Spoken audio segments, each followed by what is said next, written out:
Jepara, Jawa Tengah, tanggal dan bulan di tahun 1891.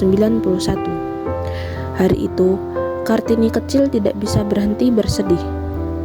Kedua orang tuanya, Raden Mas Adipati Aryo Susroningrat dan Mas Ajeng Ngasirah, menyampaikan sebuah berita yang membuatnya sangat terkejut. Sudah waktunya baginya untuk dipingit. Seperti gadis pribumi lainnya yang berhenti sekolah dan bersembunyi di balik tembok tinggi.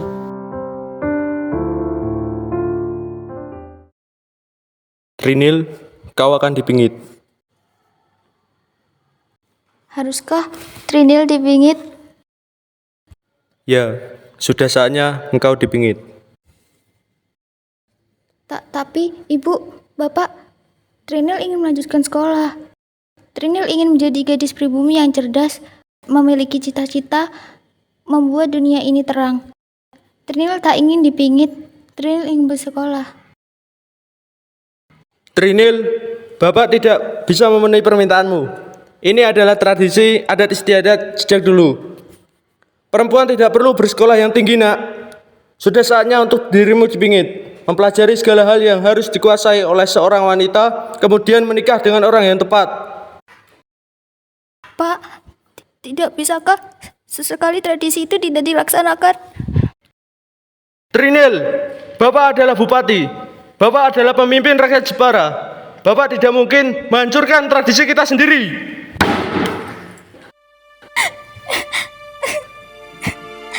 Bu, Trinil mohon. Sudahnya Trinil, laksanakan apa yang sudah menjadi tradisi. Kelak kau akan mengerti mengapa semua ini dilakukan.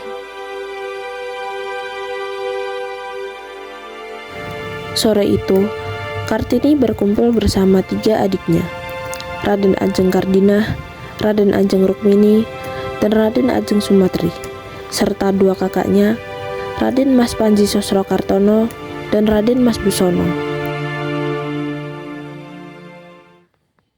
Bagaimana rasanya dipingit? Entahlah Trinil, yang pasti tentu saja kau tak bisa terlalu bebas berinteraksi dengan semua orang. Kau akan dikawal kemanapun kau pergi. Aku tak mau dipingit dan aku ingin bersekolah. Tenanglah Trinil, memang itu semua sudah ada dan tidak mungkin kita menghancurkannya.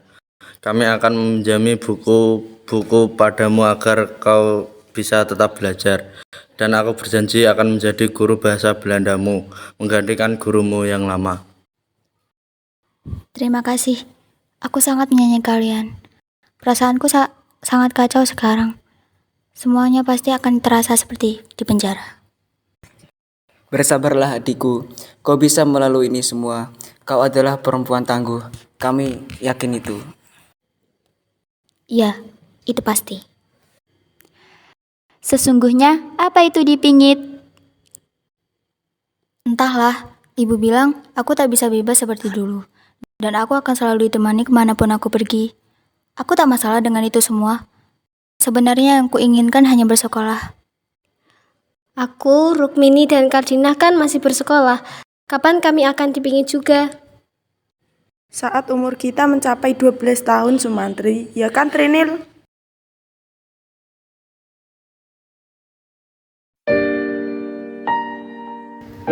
Kartini sedang duduk di salah satu bangku kayu yang terletak di halaman belakang rumahnya yang sangat penuh dengan pepohonan.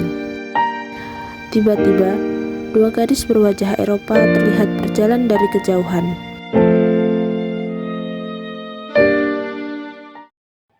Rosa, Stella. Kartini, bagaimana kabarmu? Secara fisik aku baik-baik saja, tapi aku tak bisa memungkiri bahwa batinku perih. Kalian tahu aku tak suka berdiam diri. Kami mengerti Kartini, kami pun sangat merindukanmu. Tidak ada lagi gadis pribumi yang sangat cerdas dan ceria sepertimu. Kelas terasa sepi sekali. Aku juga sangat merindukan kalian. Sebenarnya aku ingin kembali, aku ingin bersekolah. Tapi tradisi itu membuat semuanya tak bisa kulakukan. Aku pun tak mengerti dengan tradisi itu, Kartini. Apa salahnya perempuan bersekolah? Ya, aku juga berpikir begitu. Apa yang akan kau lakukan jika kau tak sekolah, Kartini? Aku hanya melakukan semua hal yang dilakukan oleh perempuan selayaknya. Kemudian aku akan menikah. Begitu yang dikatakan oleh ibuku. Oh Kartini, kau harus bersabar. Kapanpun kau membutuhkan kami akan selalu ada untukmu. Terima kasih Rosa, Stella. Kartini, ini kami bawakan buku-buku untukmu. Beberapa di antaranya berbahasa Belanda. Kau bisa belajar dari buku-buku ini.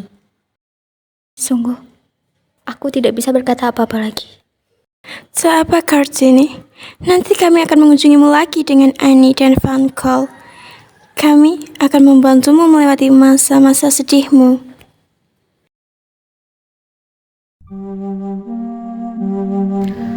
Tidak ada yang bisa menggambarkan bagaimana sedihnya Kartini dipingit berbulan-bulan. Ia ingin berkeliling Jepara tanpa pengawalan dan bebas berbaur dengan masyarakat pribumi lainnya. Hari-hari pun diisi dengan semua hal yang katanya harus bisa dilakukan oleh wanita sejati.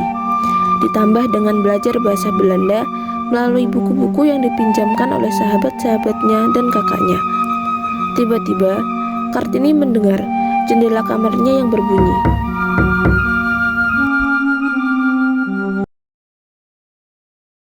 Karina, Sumatri, Rukmini, apa yang kalian lakukan? Kenapa kalian bersembunyi seperti itu? Trinil, ayo kita pergi. Ya, ayo kita berkeliling Jepara. Kalian tahu aku sedang dipingit. Aku harus pergi dengan pengawalan. Dan tak mungkin aku bisa bebas berinteraksi dengan masyarakat, kan? Maka dari itu, jangan sampai Bapak dan Ibu tahu. Kebetulan mereka sedang pergi. Ayo kita pergi, Trinil. Kami bertiga yang akan mengawalmu. Akhirnya, Kartini dan 3 saudaranya pergi tanpa diketahui siapapun. Kartini berhasil keluar dari penjaranya. Ia sangat bahagia dan segera menghirup nafas dalam-dalam. Dengan segera, ia dan saudara-saudaranya mengantar berkeliling Jepara. Saat melewati beberapa rumah penduduk, Kartini melihat sekumpulan wanita yang sedang duduk di sebuah pondok bambu kecil. Seketika itu, ada banyak hal yang berkecamuk dalam batin Kartini. Hanya rakyat Belanda yang boleh bersekolah, hanya kaum pribumi keturunan pejabat yang boleh sekolah, hanya lelaki yang dapat melanjutkan sekolahnya hingga ke jenjang tertinggi. Kartini tak habis pikir, mengapa wanita harus tertinggal? Mengapa hanya lelaki yang boleh bebas melakukan apapun? Bagaimana kabarmu Kartini? Tak perlu tanya bagaimana kabarku, Hankol. Kau tahu aku. Kau pasti mengerti. Ya, aku mendengar beberapa hal dari Rose dan Stella. Aku turut prihatin mendengarnya.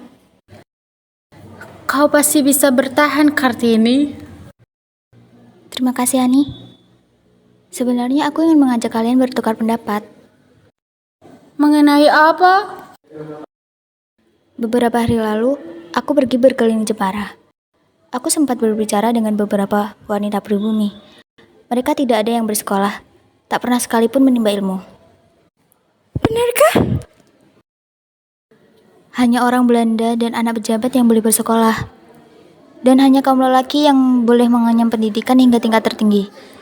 Apakah kalian bisa merasakan apa yang kurasakan? Kenapa kaum perempuan selalu terbelakang? Tidak, Kartini. Adatlah yang membuatnya terlihat salah. Aku tak bermaksud menyalahkan adat tradisi kaum pribumi. Tapi memang kau benar, wanita berhak bersekolah juga. Lalu, apa yang akan kau lakukan, Kartini?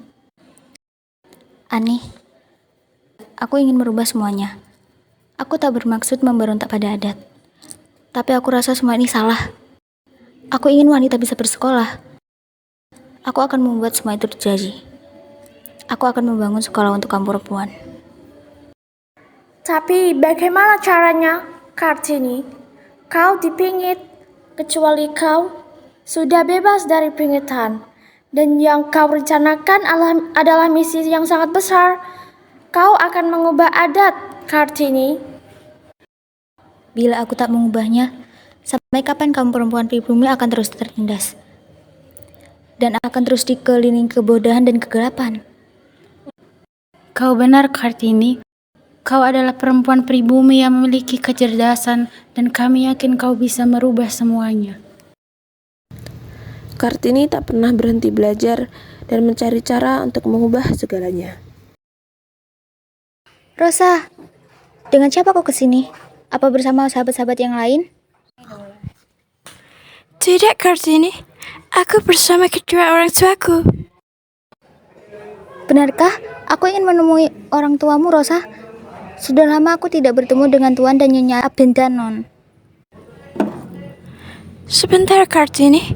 Ada yang ingin aku bicarakan denganmu. Aku harus pergi, Kartini. Apa maksudmu, Rosa? Aku akan melanjutkan sekolahku di Belanda.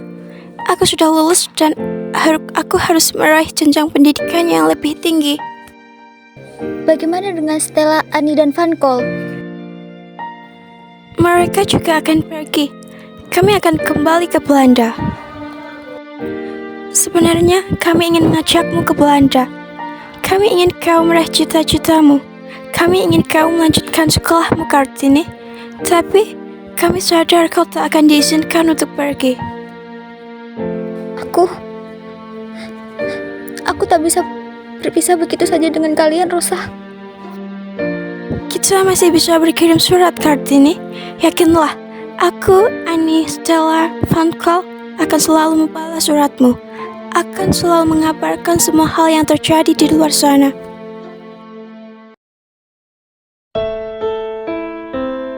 Hari-hari dilewati oleh Kartini dengan lebih bersemangat. Ia selalu berkirim surat dengan sahabat-sahabatnya, termasuk Tuan dan Nyonya Abendanon. Ada banyak hal yang diceritakan oleh sahabat-sahabatnya, termasuk melanjutkan pendidikan melalui beasiswa kedokteran di Belanda untuk Kartini. Bagaimana pendapat Ibu mengenai beasiswa kedokteran itu, Bu? Trinil, untuk apa kau melanjutkan sekolahmu? Ibu tahu, melanjutkan sekolah adalah keinginanmu. Ditambah lagi melalui beasiswa, yang artinya ibu dan bapak tidak akan menanggung uang pembayaran. Tapi nak, kau adalah wanita. Kau sudah dewasa. Bagaimana maksud Ibu? Mengapa kau tidak menikah saja, Trinil? Ibu, bukankah Ibu tahu Trinil memiliki mimpi untuk membuat kaum perempuan bersekolah, untuk membuat penduduk pribumi mengenyam pendidikan. Jika Trinil menikah, mimpi itu tidak akan terwujud, Bu. Pernikahan itu hanya akan menghambat segalanya. Trinil, kau adalah wanita. Umurmu sudah cukup. Bahkan biasanya tidak ada wanita berumur 24 tahun yang belum menikah di Jepara. Kau harus sadari itu, Trinil. Sudah saatnya kau berhenti dipingit. Berhenti dipingit, Bu? Tentu, apabila kau menikah, kau akan berhenti dipingit, anakku. Karena sesungguhnya, pingitan itu untuk melindungimu, melindungi kaum perempuan. Dan kau harus tahu, sudah ada seseorang yang ingin meminangmu. Siapa lelaki tersebut, Bu? Dia adalah Raden Mas Adipati Aryo Singgih Jojo Adiningrat, Bupati Rembang. Dia memang sudah pernah menikah 3 kali. Namun ibu yakin dia orang yang tepat untukmu. Trinil ingin bertemu dengannya dulu, Bu. Ada beberapa hal yang harus dipertimbangkan.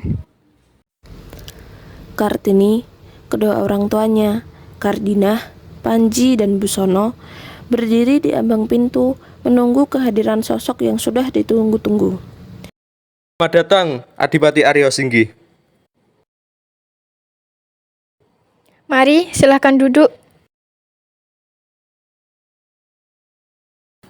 Tentunya, keluarga Adipati Aryo Sosroningrat sudah mengetahui maksud kedatangan saya ini untuk bertemu dengan Trinil kecil. Ya.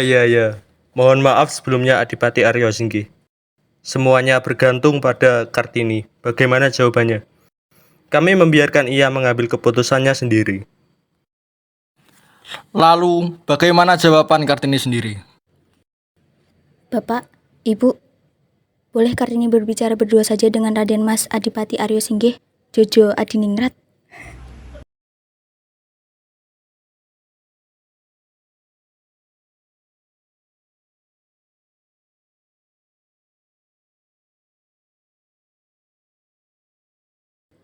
Ada beberapa hal yang ingin saya tanyakan. Tentu, apakah itu Kartini? Saya memiliki mimpi untuk membangun sekolah bagi kaum pribumi, khususnya kaum perempuan. Setidaknya mereka tidak berada dalam keterbelakangan. Saya ingin wanita disamaratakan dengan lelaki. Saya ingin wanita tidak lagi ditindas dan selalu menjadi kaum lemah. Bagaimana menurut Adipati? Sungguh, bagi saya hal itu sangat mulia, Kartini. Saya sendiri sempat berpikir mengenai hal tersebut. Namun beberapa hal dan pertimbangan membuat saya belum melaksanakannya. Apabila Kartini ingin melakukannya, lakukan saja. Saya selalu siap memberi dukungan, apapun itu. Segera saja, ia mengirimkan surat pada sahabat-sahabatnya, membatalkan beasiswa kedokteran yang awalnya ingin ia ambil. Pada tanggal 12 November 1903, Kartini menikah dengan Bupati Rembang. Ia segera membuka sebuah sekolah untuk perempuan pribumi. Sekolah itu hanya sekolah sederhana. Di dalamnya terdapat beberapa murid perempuan. Kartini sendiri yang terjun sebagai guru, mengajarkan anak-anak tersebut segala pengetahuan yang ia kuasai. Permisi, Bu Kartini, ini majalah-majalahnya sudah sampai. Oh, terima kasih Pak. Bisa saya titip surat ini untuk dikirimkan Pak? Tentu saja, Bu. Seperti biasa, bukan? Terima kasih sekali ya Pak. Iya, Bu. Untuk sahabat-sahabat Ibu di Belanda. Tentu saja Pak, itu untuk keluarga Abendanon.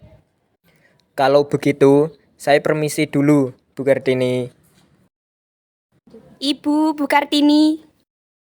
Ya, ada apa? Bu, saya sudah membuat sebuah puisi. Maukah Ibu mendengar saya membacakannya? Tentu saja. Motivatorku. Kala matahari mulai bersinar, kau langkahkan kakimu menuju sekolah. Tas di punggung selalu menemanimu. Senyuman selalu mengisi wajah dan penampilanmu. Wahai calon pemimpin bangsaku, jangan buang waktu yang kau miliki. Buka mata, telinga, pandanglah sekelilingmu. Pertajam pengetahuan, perbaiki karaktermu.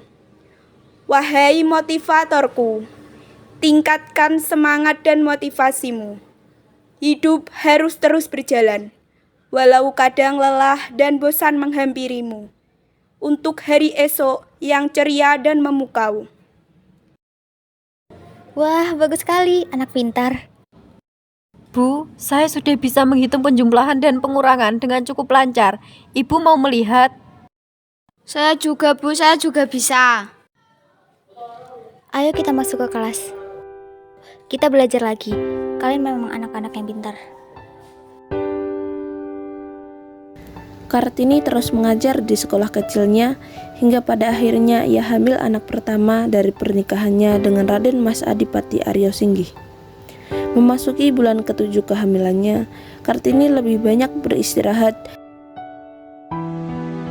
Bu, bagaimana kabar Ibu? Ibu sehat, Nak. Kalian harus tetap rajin belajar ya. Tentu saja, Bu. Oh ya, ini kami bawakan buah-buahan untuk Ibu. Terima kasih ya. Apa yang kalian pelajari tadi di sekolah? Kami diajarkan perkalian oleh Ibu Sumatri. Baiklah, Ibu yakin kalian pasti bisa. Kalian anak-anak yang cerdas kan?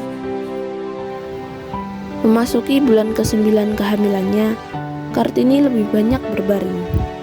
Terkadang, ia menghabiskan waktunya dengan membaca buku atau membalas surat dari sahabat-sahabatnya. Hingga akhirnya, hari itu tiba.